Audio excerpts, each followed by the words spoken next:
Saber Direito desta semana, as aulas são sobre Direito Processual Civil. O professor Rodrigo Neri vai abordar os conceitos básicos dos recursos aos tribunais superiores. Dentre eles, os recursos ordinário e especial, extraordinário e agravo em recurso especial ou extraordinário. A aula 2 está no ar.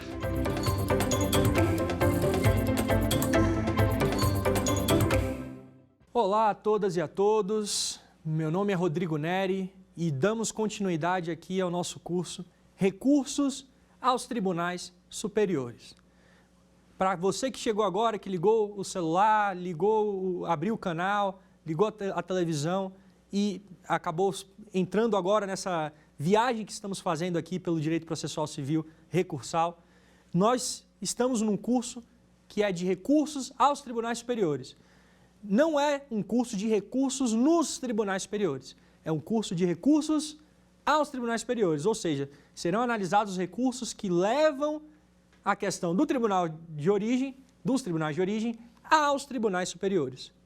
Na aula passada, nós falamos sobre alguns conceitos da teoria geral dos recursos, que são importantes para compreender o que será dito aqui, e nesta aula, especificamente, nós vamos falar de um recurso muito interessante. É um recurso que é pouco conhecido, pouco analisado pelos estudantes, talvez por ser, de certa forma, incomum, mas é um recurso muito importante com uma função muito nobre, que é o recurso ordinário. E, destacando, estamos falando aqui do recurso ordinário no processo civil, não é do recurso ordinário no processo trabalhista. Nós vamos falar do recurso ordinário no processo civil. Então, iniciando aqui a nossa aula, qual o conceito de recurso ordinário, que a gente deve utilizar para compreender essa espécie recursal? Qual o conceito de recurso ordinário, que é o adequado para a gente entender? Eu trouxe aqui um conceito para vocês, pessoal, destacando que conceitos acabam variando de autor para autor. O conceito que eu trouxe aqui é um conceito feito por mim, que tenha inspirado em leituras que fiz e que tem a finalidade de propiciar uma compreensão adequada do Instituto. Mas é plenamente possível que vocês encontrem outros conceitos em doutrinadores e devem contrapor esses conceitos, o conceito de recurso ordinário com outros conceitos de recurso ordinário, para ver qual é o mais adequado à situação que vocês estão estudando. Então, o recurso ordinário, o conceito de recurso ordinário é o seguinte, que eu trouxe para vocês. É o recurso contra acórdão de tribunal, em regra. Então, o recurso ordinário é um recurso contra acórdão de tribunal, em regra. Ou um recurso de sentença de juiz federal, exceção. Então, é uma exceção. Em regra, o recurso ordinário é um recurso de acórdão de tribunal ou, excepcionalmente, de sentença de juiz federal. Esse recurso possui um efeito devolutivo amplo, mas hipóteses de cabimento condicionadas. Então, vamos fazer aqui a leitura do conceito que eu trouxe para vocês, para que fique mais claro. Recurso ordinário é o recurso contra acórdão de tribunal, em regra, ou sentença de juiz federal, exceção, que possui efeito devolutivo amplo, mas hipóteses de cabimento condicionadas. Nós iremos, pessoal, destrinchar esse conceito para que vocês possam compreender o recurso ordinário. Mas a leitura desse conceito, a exposição que fiz aqui desse conceito, já evidencia o cerne do recurso ordinário, que é possuir efeito devolutivo amplo, que é ser um recurso que é cabível em regra de acórdãos, mas que tem exceções que são a interposição de recurso ordinário de sentenças, uma exceção específica, e as hipóteses de cabimento são condicionadas, e já adianto para vocês, condicionadas, em alguns casos, a decisões negativas, e explicarei isso mais à frente. Então, vamos lá. Características do recurso ordinário. É importante, quem quiser aprofundar mais, dar uma estudada também em outros recursos, recursos de apelação, recursos de embargos. Aqui nesse curso abordaremos somente recursos aos tribunais superiores. E o recurso ordinário é um desses recursos. Ele é interposto na origem e ele é, em regra, interposto na origem, ele é endereçado o julgamento meritório dele é destinado ao Tribunal Superior se preencher os requisitos de admissibilidade para tanto. E quais são, então, as características do recurso ordinário? primeira delas é que o recurso ordinário é um produto da Justiça Federal, da criação da Justiça Federal no país. O STF, inicialmente, tinha competência para julgar o recurso ordinário. Então, conhecendo a história, a gente consegue entender de onde veio e talvez possíveis questões que podem ser aprimoradas ou evitar retrocessos se desrespeitarmos determinadas questões. Então é importante saber que o recurso ordinário é um produto da criação da Justiça Federal no país e o STF antes tinha competência para julgar. A próxima característica é que o recurso ordinário, como adiantei na explicação do conceito, é um recurso contra acórdãos, em regra. A exceção é que ele pode ser interposto contra sentenças em um determinado caso específico, que vou chegar a esse caso e vou explicar para vocês, mas fixem na cabeça. Regra, recurso ordinário é um recurso interposto contra acórdãos. Exceções é a interposição de recurso ordinário contra a sentença da Justiça Federal. A próxima característica que é importante.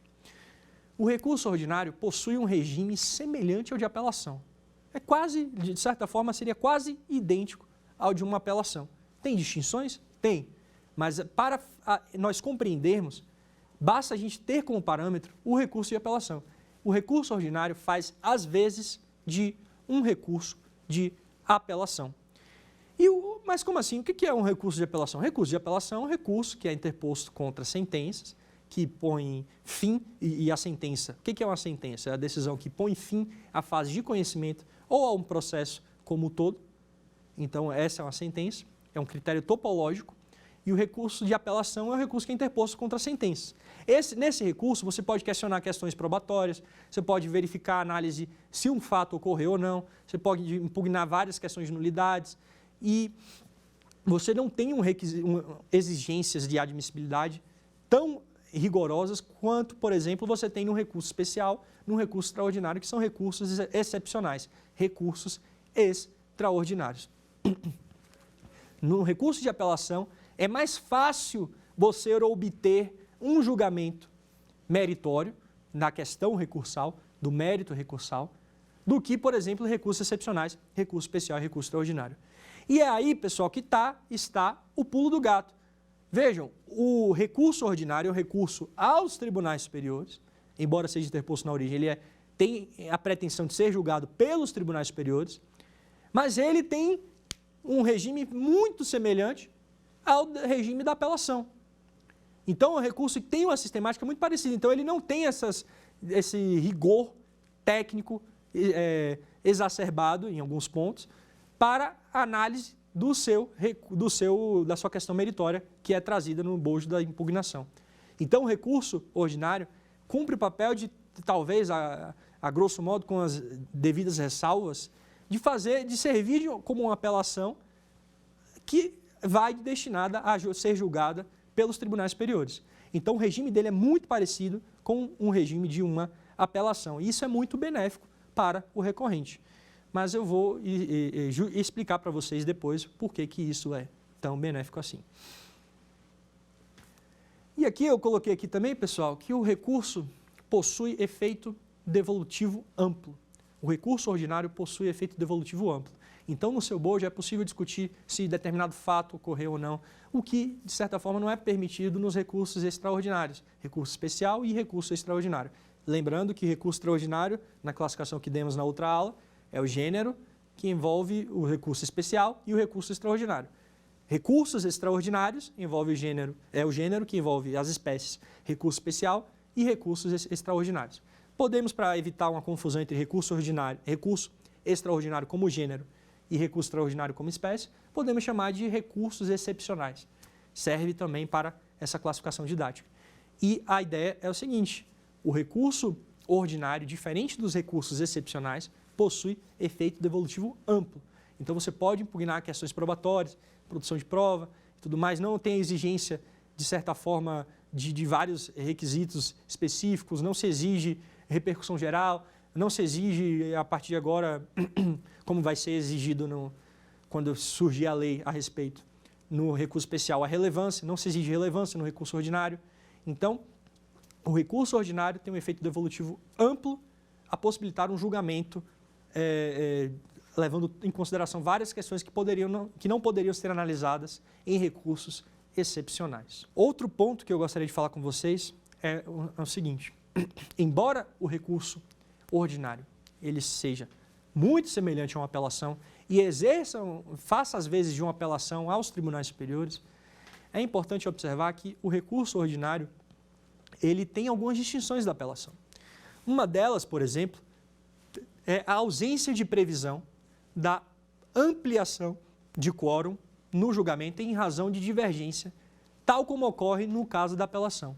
Na apelação, se você tiver uma divergência no julgamento, aplica-se uma técnica de julgamento prevista no artigo 942 do CPC, que amplia esse julgamento, amplia o quórum de julgamento para propiciar uma análise mais adequada, considerando ter havido divergência. No recurso ordinário, não há essa previsão. Não se aplica a ampliação prevista no artigo 942. Então, é uma distinção relevante do recurso ordinário para o recurso de apelação. Então, não dá para dizer que é simplesmente uma apelação nos tribunais superiores, porque tem algumas distinções e uma delas, especificamente, é justamente a ausência de previsão da ampliação de quórum quando houver divergência no julgamento do recurso ordinário. Perfeito? Agora, pessoal, eu vou falar uma questão que também distingue o recurso ordinário do recurso de apelação, que é de fundamental importância. O recurso ordinário, ele tem, de certa forma, restrições de cabimento. Quando se cogita a possibilidade de interposição de recurso ordinário, é necessário verificar se a decisão ela foi positiva ou negativa. Nós avaliaremos isso mais à frente, mas já adianto que há decisões que podem ser positivas para quem ajuizou a ação, apenas para deixar claro para vocês. Existe uma última distinção, que é a distinção entre recurso ordinário e recurso de apelação, que é justamente o cabimento de decisões somente negativas para quem ajuizou a ação, e somente aquele que ajuizou a ação é que pode interpor. Aquele que ajuizou a ação e que teve uma decisão negativa, ele pode interpor o recurso ordinário. Eu vou explicar isso mais à frente, mas fiquem aqui comigo. Memorizem isso para a próxima explicação. O demandado, em determinadas ações nas quais é possível a interposição de recurso ordinário, não poderá utilizar desse recurso. E isso tem uma justificativa. E é uma distinção do cenário da apelação, no qual tanto o demandante quanto o demandado poderão utilizar do recurso de apelação. Já no recurso ordinário, nós temos essa situação peculiar que eu explicarei mais à frente, mas eu já gostaria que vocês prestassem atenção para compreender e já se preparar para a explicação que será feita. Uma característica importante: o prazo para a interposição do recurso ordinário é de 15 dias. Aí se assemelha ao de apelação. Outro prazo importante para a interposição do recurso ordinário outro fator importante para a interposição de recurso, para o julgamento do recurso ordinário, é o fato de que ele tem sustentação oral. Então, um recurso que vai ter sustentação oral e justamente a propiciar um amplo julgamento da questão.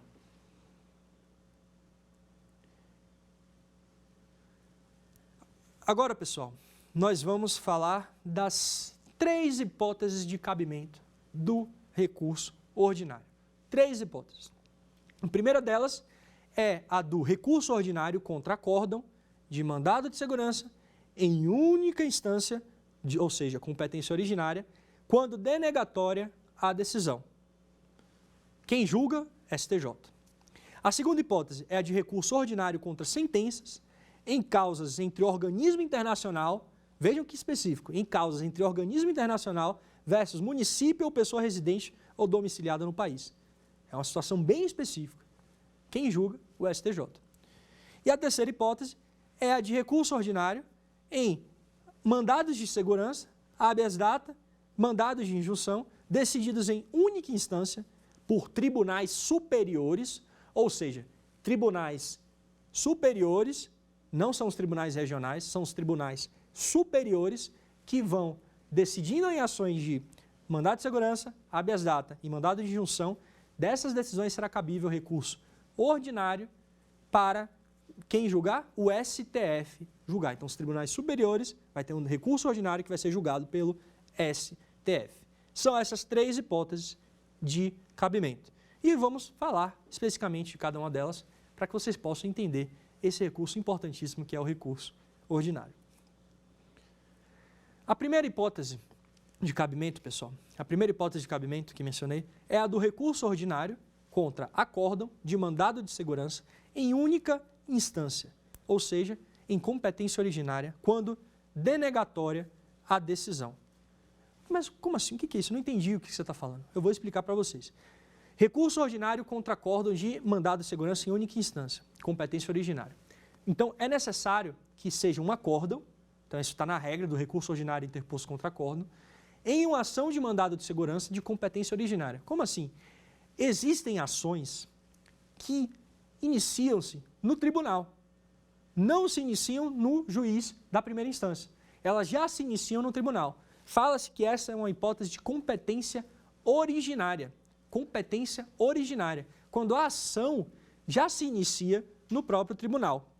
Nesse caso, é necessário ter uma previsão no ordenamento para tanto, e nesse caso específico, toda a discussão se dará perante se for o caso desembargador, se for outro caso ministro, e nessas situações são situações excepcionais, mas que o legislador entendeu ser adequado ter essa possibilidade de se iniciar o processo no tribunal. Parece soar estranho, mas é isso. Competência originária é isso.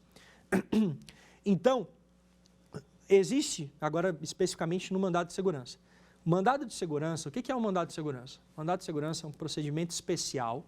Um procedimento especial é uma ação que visa a combater, em síntese, arbitrariedades e ilegalidades. E ele tem como... é possível ter como local para início do mandado de segurança uma competência originária. Então, há hipóteses em que o legislador entendeu que o mandado de segurança, por ser um instrumento contra a arbitrariedade, ele deveria ser interposto, ele deveria ser ajuizado, em tribunais. E é nesse sentido que, então, temos a plena possibilidade de recurso ordinário de ações de mandado de segurança em competência originária. É possível o mandado de segurança ter competência originária e essa decisão da competência originária vai ser um acórdão que vai fazer, às vezes, da sentença nessas ações de competência originária. Só que o ponto principal que eu quero chamar a atenção de vocês é o seguinte. No mandado de segurança, você pode ter uma decisão que concede a segurança, ou seja, é uma decisão que analisa o mérito do mandado de segurança e entende que tem razão o que chamamos de impetrante. Quem ajuiza o mandado de segurança é o impetrante, por isso que se fala em impetração, até porque o mandado de segurança é um writ constitucional, é um remédio constitucional, que é uma garantia do cidadão contra a arbitrariedade. É um procedimento especial que é bem visto pelos tribunais e serve para combater arbitrariedades. Direito líquido e certo é um dos requisitos e tudo mais, mas ele tem essa finalidade, em sua essência, em sua origem histórica, ele tem a finalidade lá desde iniciais pensamentos de Rui Barbosa, passando por positivações legislativas, a chegar-se na situação que temos hoje do mandado de segurança. O mandado de segurança ele é uma garantia do cidadão contra a arbitrariedade. E por isso que se fala no polo passivo, pessoa jurídica interessada e autoridade coatora. É aquela que realiza o ato que cerceia direitos líquidos e certos dos cidadãos que podem se valer do mandado de segurança. Então, o impetrante, ele pode obter uma decisão que analisa e concede a segurança, que se fala que é uma decisão de mérito do mandado de segurança positiva, uma decisão positiva, e ele pode ter uma decisão que denega a segurança, e é nesse ponto que entramos na questão do recurso ordinário. O recurso ordinário, ele só é cabível de decisões que denegam a segurança no mandado de segurança, ou seja, é uma decisão negativa para o cidadão. Mas como assim denegar segurança? Denegar segurança, embora tenha discussões sobre a amplitude de denegar segurança, a jurisprudência entende que denegar segurança deve ser entendido em sentido amplo. Então, toda decisão que ou extingue o procedimento do mandado de segurança sem analisar o mérito, ou nega a pretensão do meritória no mandado de segurança, então é uma decisão que julga improcedente a pretensão do mandado de segurança, essa decisão que analisa o mérito negativamente para o impetrante e que extingue o procedimento em desfavor do impetrante, essa decisão, ela vai se configurar como uma decisão denegatória. Então, é denegação de segurança em sentido amplo, não é em sentido estrito, porque é plenamente possível a interpretação de que denegação de segurança somente seria aquela decisão que denega a segurança analisando o mérito. A decisão que extingue processualmente o mandado de segurança não seria considerada como denegatória de segurança, embora indiretamente também denegue a segurança, porque não está analisando o mérito. Entretanto, a jurisprudência, de forma acertada, ao meu ver, entendeu que denegação de segurança envolve tanto a decisão que analisa o mérito, quanto a decisão processual que forem desfavoráveis ao autor. E aí eu quero que vocês prestem atenção, porque quando vocês entenderem esse ponto, vocês vão entender a lógica do recurso ordinário. O recurso ordinário, como eu disse, pode ser compreendido como aquele recurso que faz o papel de uma apelação aos tribunais superiores.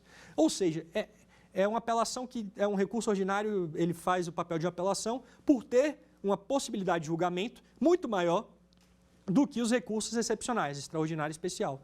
Pode-se analisar provas, inclusive também o efeito devolutivo é maior nesses recursos, então você tem requisitos menos rígidos para análise do recurso ordinário.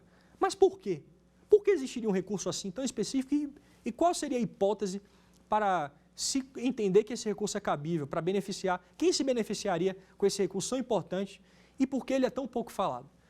Por causa justamente do seguinte, além de ser restrito à hipótese de mandado de segurança, nesse caso específico, mandado de segurança nos tribunais locais de competência originária, há também a questão relacionada à natureza da decisão. A decisão precisa ser denegatória da segurança. Denegatória da segurança. E por que ela precisa ser denegatória? E não, por exemplo, o polo passivo, a pessoa jurídica de direito interessada no mandado de segurança, por que ela não pode interpor um recurso ordinário? Somente o autor, que tendo uma decisão denegatória de segurança, poderia se valer do recurso ordinário. Porque o recurso ordinário é justamente um reforço a essa garantia constitucional que é o mandado de segurança. O recurso ordinário é justamente uma concretização em termos recursais da garantia constitucional do mandado de segurança a possibilitar um duplo grau de análise que, não obstante não ser uma exigência, é possível haver decisões irrecorríveis, o legislador entendeu que se o cidadão, em razão de uma ilegalidade, teve seu direito líquido e certo violado, ele teve que se valer de um procedimento especial de tamanha importância que teve previsão de competência originária no tribunal. Então, ele já começou no tribunal. Esse procedimento especial é tão importante que a decisão dele precisa ser revista em toda a sua amplitude. Em toda a sua amplitude, inclusive para análise de provas, pelos tribunais, pelo tribunal hierarquicamente superior, embora não seja adequado até se falar em hierarquia, mas o tribunal que irá analisar o recurso ordinário. Então, em razão desse cuidado do legislador de estabelecer uma possibilidade de aquele que está impetrando, se não tiver êxito na primeira análise, poder recorrer de forma ampla e não ter que se valer de recursos com admissibilidade muito restrita, como são os recursos excepcionais, é por isso que o legislador estabeleceu, então, que só é cabível recurso ordinário de decisões denegatórias de segurança. Porque a decisão que concede a segurança, vejam bem, prestem atenção, a decisão que concede a segurança, ela é benéfica para quem ajuizou o mandado de segurança, aquele que teve um direito líquido e certo violado. Então, para a pessoa jurídica e a autoridade coautora que tiveram acarretar essa violação, essa ilegalidade, ela não poderá questionar com um recurso tão amplo, tão importante, tão poderoso como é o recurso ordinário.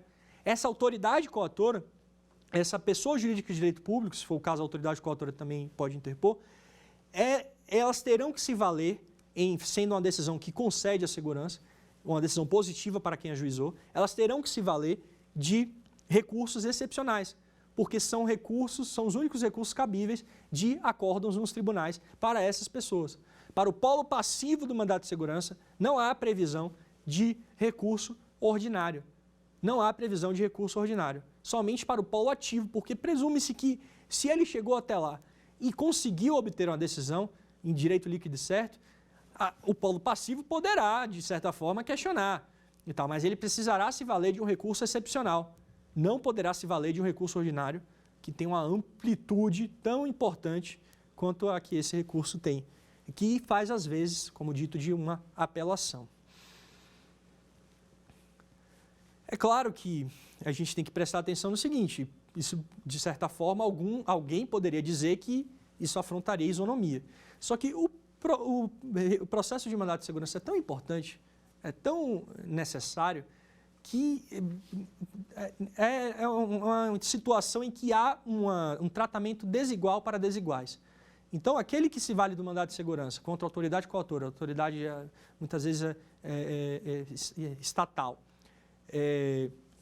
essa autoridade coautora, ela acarreta uma ilegalidade e o cidadão não tem instrumentos para se proteger. Então, nesse caso específico, o legislador optou por estabelecer essa situação assimétrica, a possibilitar um efetivo acesso à justiça, e é uma situação muito importante, para aqueles que tiveram que se valer de um mandado de segurança de competência originária, que também é uma situação excepcional.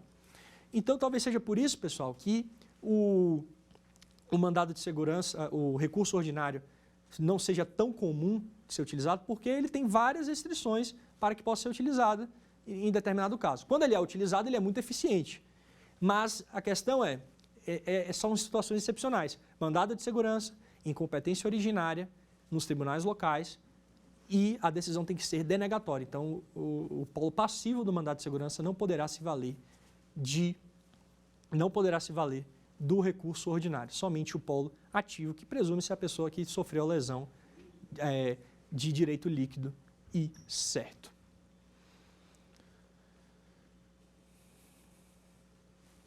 Agora, pessoal, falamos da primeira hipótese de recurso ordinário, que é a hipótese de recurso ordinário interposto de decisão denegatória em procedimento de mandado de segurança de competência originária. Se não entendeu, peço que voltem para compreender, porque busquei aprofundar o debate, falar sobre vários pontos, explicar a lógica, para que vocês entendam, compreendam a razão de ser dessa previsão, que é muito importante para o jurisdicionado, é considerado como uma garantia do jurisdicionado.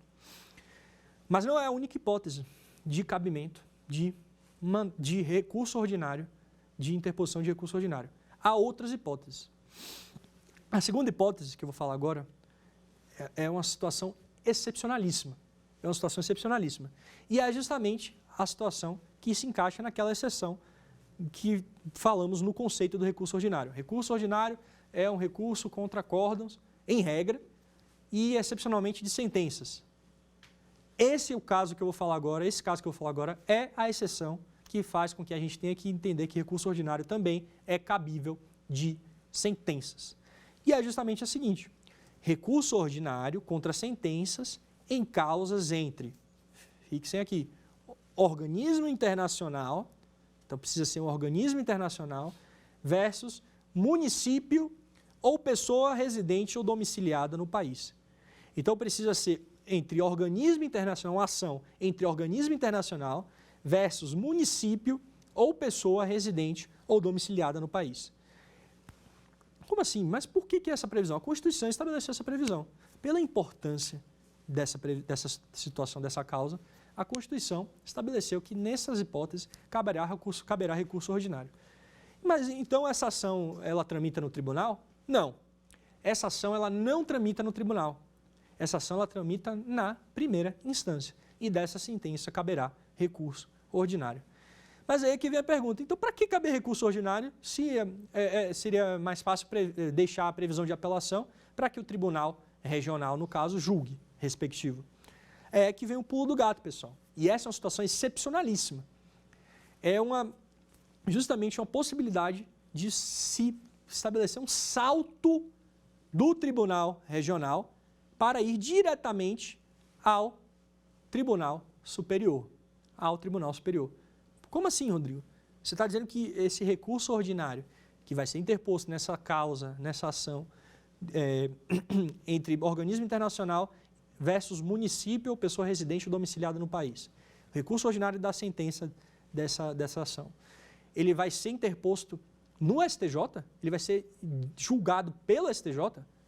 E não pelo Tribunal Regional? Vai pular o Tribunal Regional? Sim. É exatamente isso que eu estou dizendo. O recurso ordinário, além de ser, nesse caso, um recurso contra a sentença, extrapolando a regra, excepcionando a regra de que recurso ordinário é um recurso de acórdão, ele vai ser julgado pelo STJ. Ele vai ser interposto no STJ e ele vai ser julgado pelo STJ. O constituinte, o legislador constitucional, ele entendeu ser mais adequado estabelecer esse procedimento, diria per saltum, para que o recurso ordinário fosse diretamente ao STJ. Então, é uma sentença que vai ser recorrida e o recurso dessa sentença vai ir direto ao STJ. Não vai ser julgado pelo Tribunal Regional Federal. Então, pula-se o Tribunal Regional Federal. E aí é que vem o ponto, né? Nós temos um recurso contra sentenças que literalmente pula o Tribunal Regional Federal. E nessas ações não seria possível cogitar a interposição de agravo de instrumento? Como é que ficaria? Para quem não sabe, agravo de instrumento é um recurso que é feito para impugnar decisões interlocutórias. A distinção entre decisão interlocutória e sentença é simples. Sentenças são aquelas decisões que põem fim à fase de conhecimento ou ao processo como um todo. Decisões interlocutórias são todas as outras do primeiro grau. Todas as outras do primeiro grau. E o agravo de instrumento serve para impugnar decisões interlocutórias dentro do permissivo legal para tanto, ou jurisprudencial também, e jurisprudencial também. É um tema atinente ao estudo do agravo de instrumento. Mas no que interessa essa aula é que o agravo de instrumento é o recurso contra decisões interlocutórias. São as decisões que no iter procedimental são proferidas antes da sentença ou depois dela. Compreendendo então essas duas sentenças, sentença que põe fim ao processo, sentença que põe fim à fase de conhecimento. O agravo de instrumento, então, é o recurso que é interposto dessas decisões interlocutórias. E o recurso ordinário, nessa ação específica, que tem como polos um organismo internacional versus município, pessoa jurídica, ou pessoa residente ou domiciliada no país, o recurso ordinário ele vai ser julgado diretamente pelo STJ. Mas e o agravo de instrumento? Que também seria interposto para ser julgado no tribunal. Ele vai ser julgado pelo TRF, pelo respectivo Tribunal Regional Federal, que é o competente para julgamento dos recursos dos juízes federais. Então, aí é que está a questão. De acordo com o CPC, também o agravo de instrumento deverá ser interposto diretamente no STJ. Isso tem relevância por causa do seguinte. Nesse caso, o agravo de instrumento vai ter o mesmo papel que o do recurso ordinário, porque é plenamente possível o fracionamento decisório a fazer acontecer decisão parcial de mérito, e essa decisão, quando impugnada, o recurso que impugna ela vai ser o agravo de instrumento. Só que esse agravo de instrumento vai ter que ter a mesma lógica, vai ter que seguir a mesma lógica que o recurso ordinário, porque ele vai fazer um papel de recurso ordinário. E é por isso que o legislador do CPC previu, já antecipando isso, a possibilidade de recurso de agravo de instrumento e direto ao STJ nesse caso. Por isso que no início do curso eu apontei que falaríamos de agravo de instrumento de forma indireta, porque realmente esse é um recurso que também vai para o STJ, já que ele fará, às vezes, de recurso ordinário. Mas não é somente em casos de recurso em que o agravo de instrumento vai fazer o papel de recurso ordinário. Não é somente em casos em que o recurso de agravo de instrumento ataca decisões parciais de mérito. São em todos os casos em que for cabível agravo de instrumento, esse recurso será destinado ao STJ. Mas essa é só uma situação excepcionalíssima. Porque, em regra, o agravo de instrumento é interposto perante o tribunal da origem, o tribunal de segunda instância, para ser julgado. Só que nessa situação excepcionalíssima, o agravo de instrumento também será interposto perante o STJ, tal como recurso ordinário. Então, quem julga? O STJ. A ação tramita no primeiro grau, tem uma sentença, contra essa sentença vai ser cabível recurso ordinário para o STJ julgar, uma situação excepcional, prevista na Constituição, e artigo 105, inciso 2º, letra C, que fala justamente isso, organismo internacional versus município ou pessoa residente domiciliada no país. Tramita na Justiça Federal e já vai direto para o STJ por meio de recurso ordinário. A terceira hipótese de cabimento de recurso ordinário é uma hipótese também, dessa vez entra na regra de recurso ordinário contra acórdão, e é uma hipótese, de certa forma, muito importante, que é justamente a seguinte: a situação em que, em ação de mandado de segurança, olha aqui de novo, estamos em ação de mandado de segurança de competência originária, em ação de habeas data, em mandado de junção, decididos em única instância, ou seja, única instância, competência originária, por tribunais superiores, ou seja, ação de competência originária em tribunais superiores, quando denegatória a decisão. Então, vou fazer a leitura aqui para ficar mais fácil para entender. Mandado de segurança, habeas data e mandado de junção decididos em única instância por tribunais superiores, quando denegatória a decisão. Como eu falei para vocês, o legislador pode estabelecer ações de competência originária. Competência originária que pode se iniciar tanto em tribunais locais, regionais ou estaduais, quanto em tribunais superiores. Então, é plenamente possível a existência de mandado de segurança iniciando-se, começando a tramitar em tribunais superiores. Um exemplo clássico de mandado de segurança em tribunais superiores é mandado de segurança contra ato, contra decisão judicial. O que não é muito comum, mas eu me filio à corrente de que ainda assim é possível se falar em mandado de segurança contra decisão judicial. E seria um exemplo que seria julgado pelo próprio tribunal. Então, é um mandado de segurança que tramita no próprio Tribunal Superior e é por ele julgado. E aí é que estamos na situação, pessoal. Nós temos que pensar o seguinte: nós temos os tribunais superiores aqui, e vamos pensar aqui no STJ, e nós temos o STF aqui. Tem funções distintas. Só que, nesse caso, há uma hierarquia a título recursal.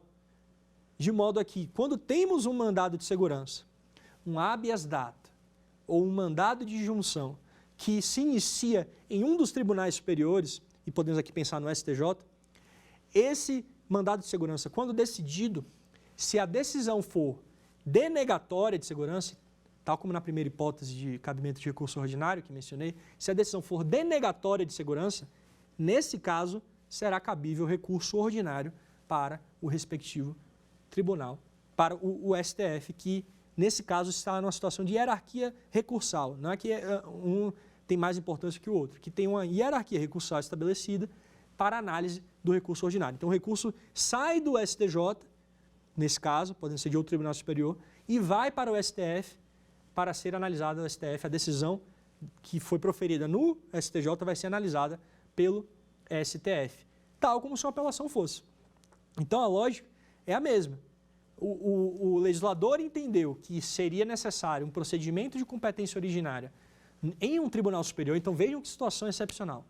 Em um tribunal superior, há um procedimento especial, no caso, podemos falar de mandado de segurança, mas pode ser habeas data ou mandado de junção, que tramita no tribunal superior. Então, é uma questão muito importante para ter uma tramitação no tribunal superior, em competência originária, e da decisão que é desfavorável àquele cidadão que teve que se valer desse remédio, dessa ação especialíssima, para a decisão que é desfavorável a ele, é cabível recurso ordinário, que vai possibilitar uma análise muito mais desamarrada do que, por exemplo, se cogitássemos em recurso extraordinário, que seria o único cabível nesses casos, se não houvesse recurso ordinário. Então, aquele que ajuizou a ação, e falo ajuizar porque se tratam de ações, ajuizou a ação de competência originária dos tribunais superiores, que seja MS, mandado de segurança, habeas data, HD, ou MI, mandado de junção, MI, esse sujeito, se tiver uma decisão denegatória de segurança, ou seja, uma decisão desfavorável, seja do ponto de vista processual, seja do ponto de vista do direito material, esse sujeito, ele vai poder utilizar do recurso ordinário para levar a questão para o STF analisar, sem o rigor técnico que, por exemplo, um recurso extraordinário teria. Então, é um ponto fundamental para se compreender. O polo passivo dessas ações não poderá se valer do recurso ordinário. Somente aquele que ajuizou a ação, que é o cidadão, que se presume estar em situação desfavorável, é que pode se valer do recurso ordinário se tiver uma decisão desfavorável. Se tiver uma decisão favorável, quem vai poder recorrer é aqueles que figuram no polo passivo e esses sujeitos terão que se valer de recurso extraordinário. Foi uma opção do legislador que privilegia uma situação de assimetria e ele trata de forma desigual os desiguais, para justamente propiciar uma efetiva igualdade. Perfeito? Então, pessoal, recapitulando aqui, nós temos três hipóteses de cabimento de recurso ordinário previsto no nosso ordenamento para o campo do processo civil. No campo do processo civil, nós temos três hipóteses de cabimento.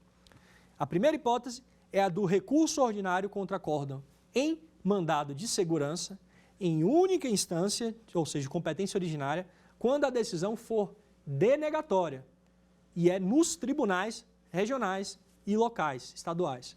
Quando a decisão for denegatória, será cabível o recurso ordinário. Então, é o mandado de segurança que tramita nos tribunais estaduais ou regionais, e esse mandado de segurança é de competência originária, e o impetrante do mandado de segurança, ele teve uma decisão desfavorável a ele. Então, ele vai ter direito a um recurso ordinário para levar a questão, como se a apelação fosse, para o STJ. O STJ julga. O polo passivo do mandado de segurança de competência originária, se tiver uma decisão desfavorável a ele, ou seja, favorável ao impetrante, o polo passivo não poderá se valer do recurso ordinário. O recurso ordinário é um instrumento para a concretização do acesso à justiça no mandado de segurança, nesse caso. Então, pontos principais. Tramita nos tribunais locais, faz às vezes de uma apelação, o STJ que julga, e só é cabível de decisões denegatórias de segurança, tendo que ser, portanto, um procedimento de mandado de segurança de competência originária. Então, essa é a primeira hipótese. A segunda hipótese, por sua vez, é a do recurso ordinário contra sentenças, então a situação excepcionalíssima, recurso ordinário contra sentenças, em causas entre organismo internacional de um lado, então pense em organismo internacional de um lado, versus município ou pessoa residente ou domiciliada no país. Então, organismo internacional de um lado versus município ou pessoa residente ou domiciliada em um país diferente, ou no país, perdão, país diferente não, num país, no Brasil. Nesses casos específicos, é uma ação que tramita no primeiro grau, vai ser cabível o recurso ordinário da sentença que vai para o TRF? Não. Não obstante surgir de uma ação que tramitou na Justiça Federal do primeiro grau, esse recurso ordinário não vai para o TRF, ele salda o TRF e vai direto ao STJ por conveniência legislativa. Ele vai direto ao STJ. Então, é um recurso que cumpre também o papel de uma apelação, mas que vai direto ao STJ, é interposto no STJ. E o agravo de instrumento nessas ações também? Sim. O agravo de instrumento nessas ações também é endereçado ao STJ. O agravo de instrumento que é interposto nessas ações. Então, pessoal, precisa ser denegatória a decisão? Não. Qualquer, seja o teor da decisão, é cabível recurso ordinário. Não precisa ser denegatória. É uma situação bem excepcional, foge à regra do recurso ordinário ser cabível de acórdão e de decisões somente denegatórias de segurança. Por fim, pessoal, a terceira situação, a terceira hipótese de cabimento é a do mandado de segurança, é do recurso ordinário em ações de mandado de segurança, habeas data ou mandado de injunção, decididas em única instância por tribunais superiores, quando denegatória a decisão.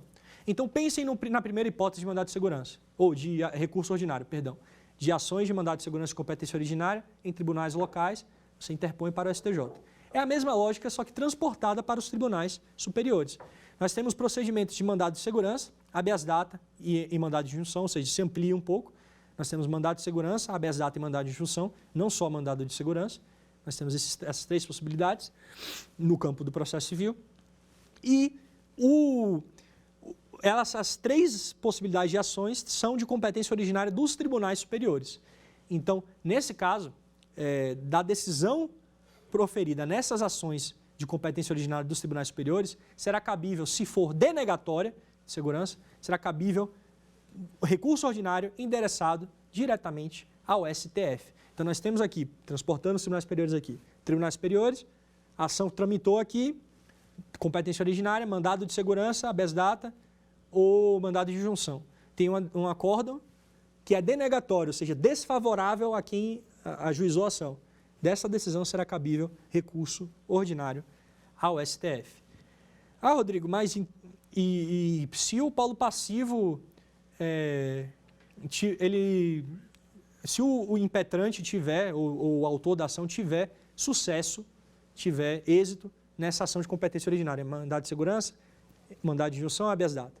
Se ele tiver sucesso, nesse caso, o polo passivo, em razão da lógica do recurso ordinário, não poderá interpor o recurso ordinário. Terá que se valer do único recurso cabível, que será, salvo a hipótese de embargos de declaração, que também são recursos, ele terá que se valer do recurso extraordinário. Então, é somente nas hipóteses de decisão denegatória desfavorável ao recorrente, ou ao autor da ação, ao autor da ação. E algumas observações finais que eu queria trazer para vocês. A primeira delas é de que não cabe recurso ordinário em ação rescisória. Infelizmente, não temos essa previsão, deveria ser cabível, mas, não, pelo menos eu me filio à corrente de que deveria ser cabível, mas não temos essa previsão de recurso ordinário ser cabível em ação rescisória.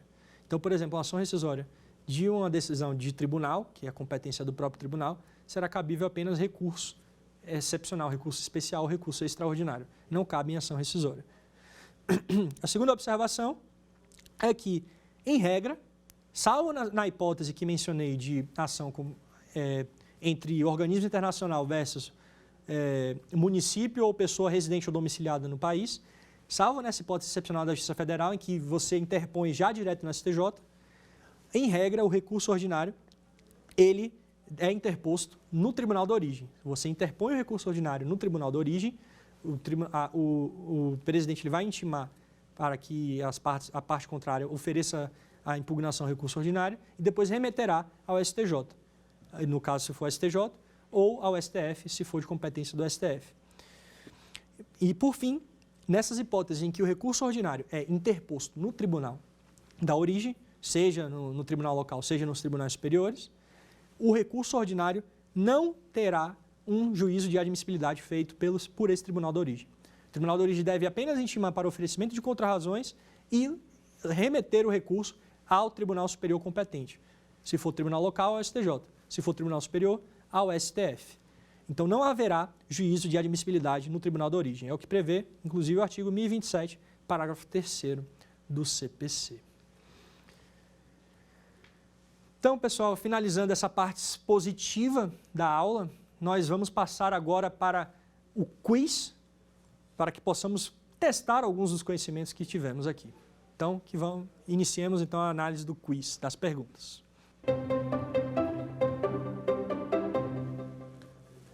Primeira pergunta é para assinalar a que deve ser considerada como correta. E é para completar a frase, né? O recurso ordinário é, aí letra A, um recurso que só é cabível de acórdãos.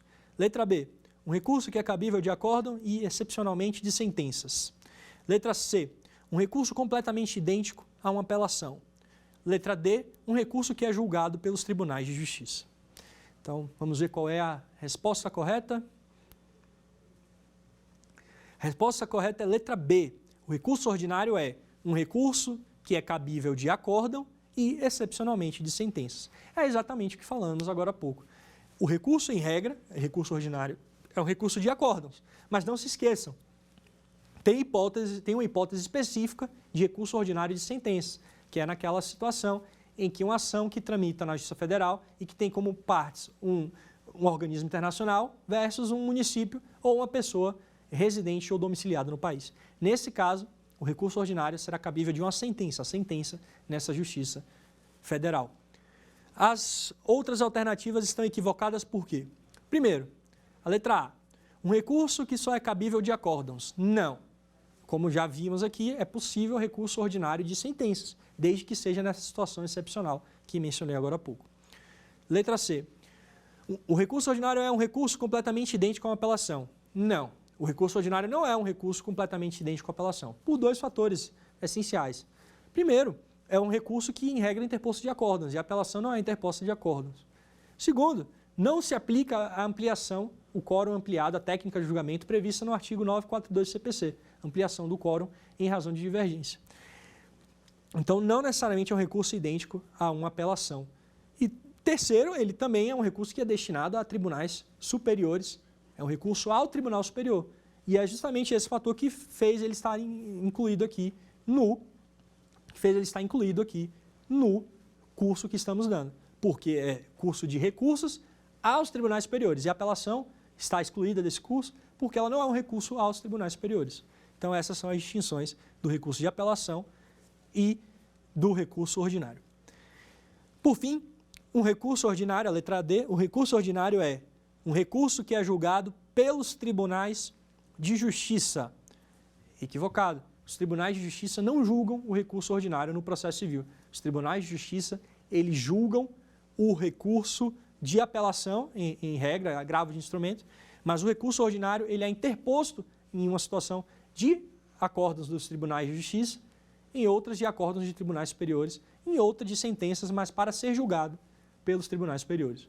O recurso ordinário é um recurso aos tribunais superiores, não é um recurso que é julgado pelos tribunais de justiça. Então, vamos para a próxima questão.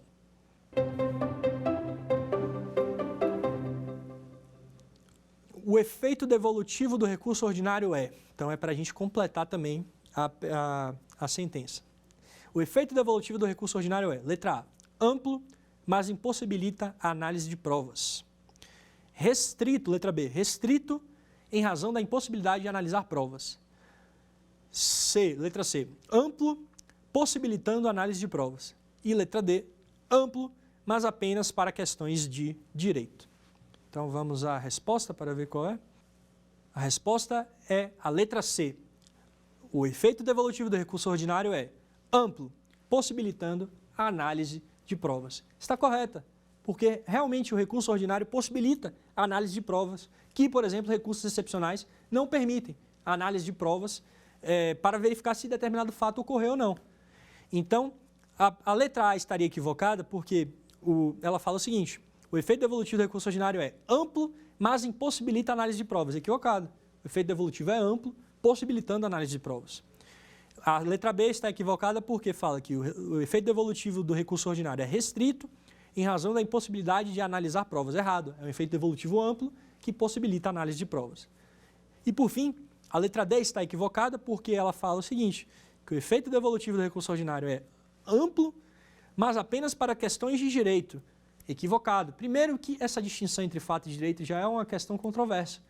Necessariamente os tribunais, inclusive os superiores, quando analisam recursos, eles analisam, em regra, questões de fato. O que eles não fazem, em regra, é análise de provas. Análise para verificar a existência de determinado fato ou não. Mas eles analisam fatos. Tanto é que os recursos servem para fazer tutela do caso concreto também. Até mesmo os excepcionais. Então, essa questão de recurso que não possibilita análise de questões de fato, mas somente de direito, acaba sendo impropriedade. E essa D está equivocada porque o efeito devolutivo do recurso ordinário é amplo e possibilita a análise de questões de fato e de direito também. Então, é isso. Vamos para a próxima pergunta. O recurso ordinário é cabível, também é para completar a sentença. O recurso ordinário é cabível. Letra A, de acórdãos que denegam segurança em mandado de segurança, de acórdãos que concedem a segurança em mandado de segurança, de decisões monocráticas, de todas as sentenças. Vamos ver qual é a resposta. A resposta correta é a letra A. Não quer dizer que sejam todas as hipóteses de cabimento do mandado de segurança, do recurso ordinário. Mas o recurso ordinário é um recurso cabível de acórdãos que denegam a segurança em mandado de segurança. Poderia até completar de competência originária. Isso ajudaria a ficar mais correta ainda a questão.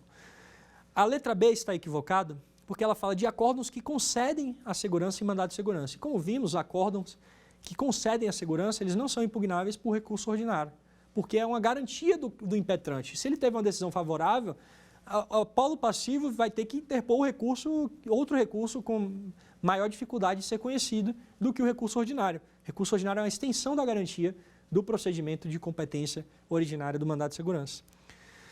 Também a C está equivocada porque não é cabível o recurso ordinário de decisões monocráticas. Em regra, o recurso ordinário é cabível de acórdãos e excepcionalmente de sentenças, mas de decisões monocráticas não é cabível o recurso ordinário. E por fim, de todas as sentenças está equivocado porque o recurso ordinário é cabível, como disse, de acórdãos e em uma situação excepcional de sentença e não de todas as sentenças, como está apontando aqui. Então, essa é a resposta letra A. E com isso, pessoal, finalizamos aqui a nossa aula expositiva e aproveito para convidar todas e todos para a próxima aula, que será uma aula muito especial, e perdoe a brincadeira com o nome, que é a de recurso especial. Nós falaremos de um recurso muito importante, um recurso que sofreu alterações importantíssimas, relevantíssimas, e mais uma vez brincando com o nome, em razão da emenda da relevância, a emenda 125 de 2022, que será analisada por nós para entendermos o que é essa questão da relevância e também como que é o procedimento do recurso especial, suas características principais. Então, agradeço a audiência de todas e todos. Nós falamos de recurso ordinário e na próxima aula falaremos sobre recurso especial. Muito obrigado. Quer dar alguma sugestão de tema para os cursos do Saber Direito? Mande um e-mail para a gente, saberdireito@stf.jus.br, ou entre em contato pelo WhatsApp. O número é esse que aparece na sua tela. Você também pode estudar pela internet. Acesse o nosso site tvjustiça.jus.br ou pode rever as aulas no canal do YouTube TV Justiça Oficial.